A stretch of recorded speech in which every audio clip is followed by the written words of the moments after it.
Here's the tools we're going to need to do the job. It's always great to have a floor jack or some way to jack up the car. That's certainly a must.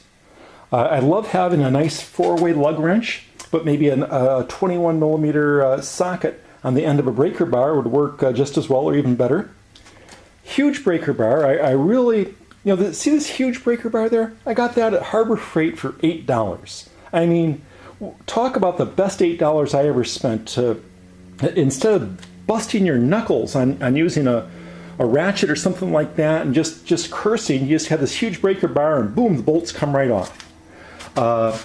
We got a big old C-clamp. This is a 6-inch. You can get by a slightly smaller, but you probably need at least 4-inch. It's nice to have a little treble light, wire brush, Phillips head screwdriver, a small hand sledge. I like isopropyl alcohol and having a little grease as well. And if you notice, this whole thing's on a big sheet of cardboard. And I like sitting and kneeling on cardboard a lot more than I like doing that on concrete.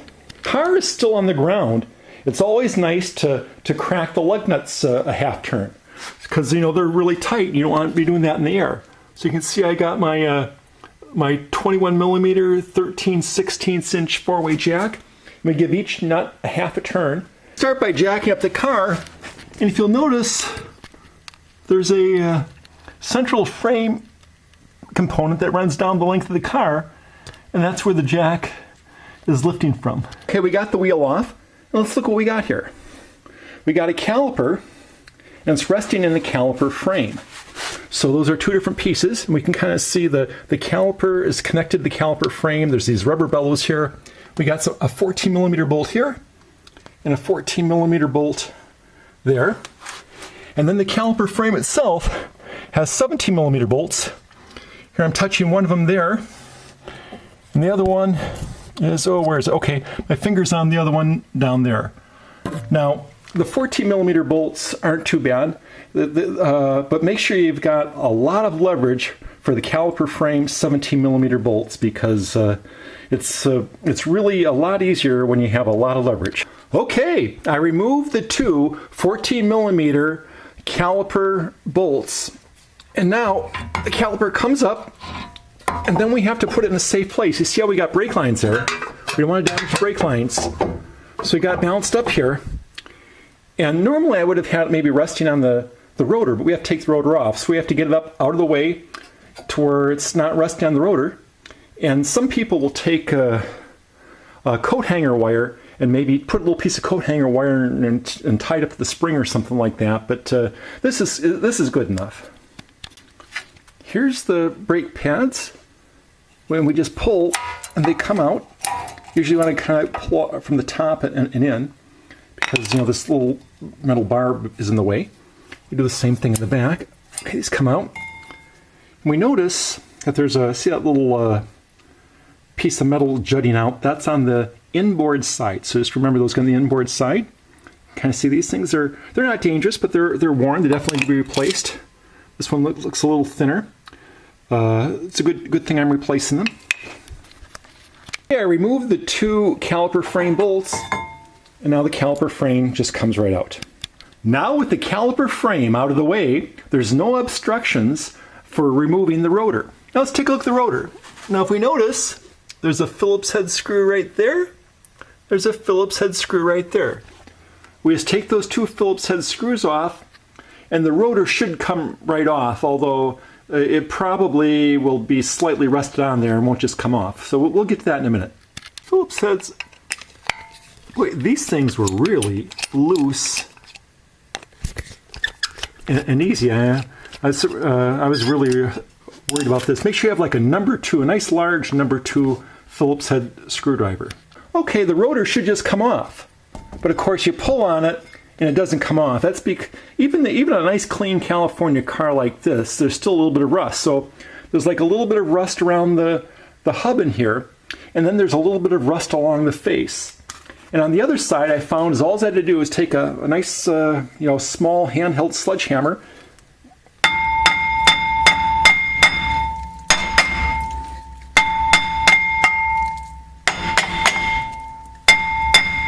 and it comes right off.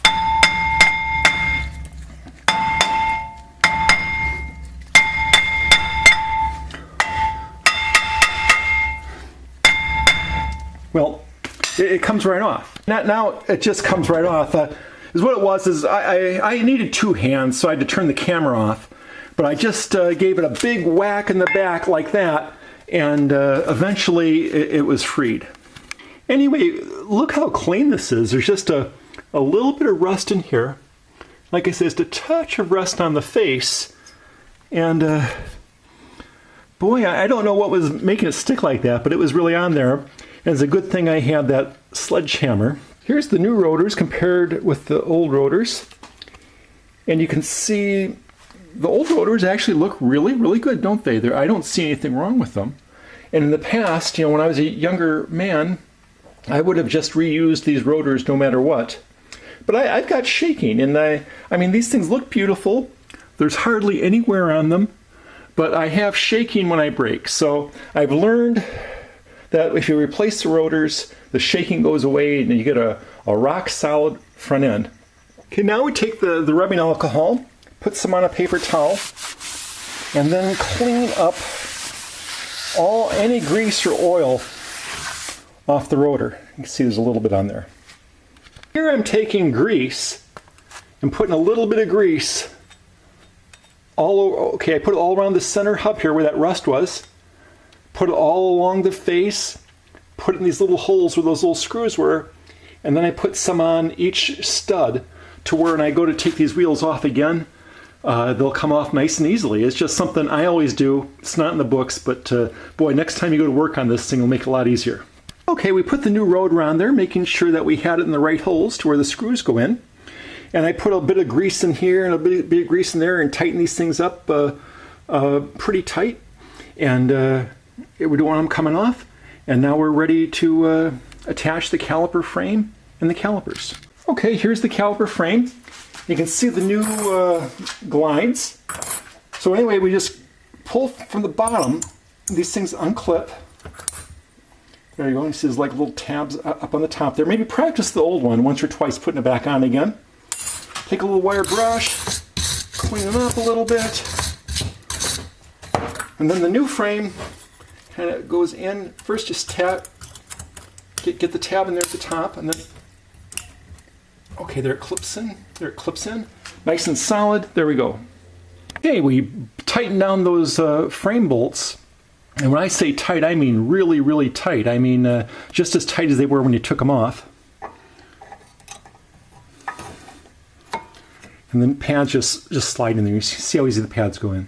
The new pads are a lot thicker than the old pads. We have to push in the caliper piston. Kind of see how the caliper piston's pushed in pretty much all the way? Take a nice big C-clamp and gently do that. Some people take the old pad and rest it where my thumb is and push against the old pad. There's a lot of different ways to do it.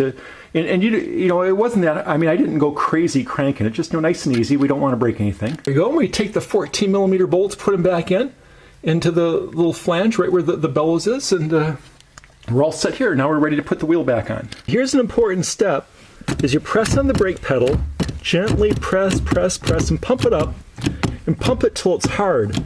And that way everything will be nice and firm, and we won't have any surprises when we first try to start the car up and drive away. As we look for the brake fluid reservoir.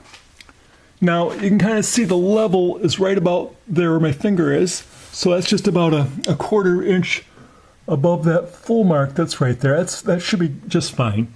Now as brake pads wear, they're thinner and thinner and thinner, so that means there's less and less fluid in the reservoir.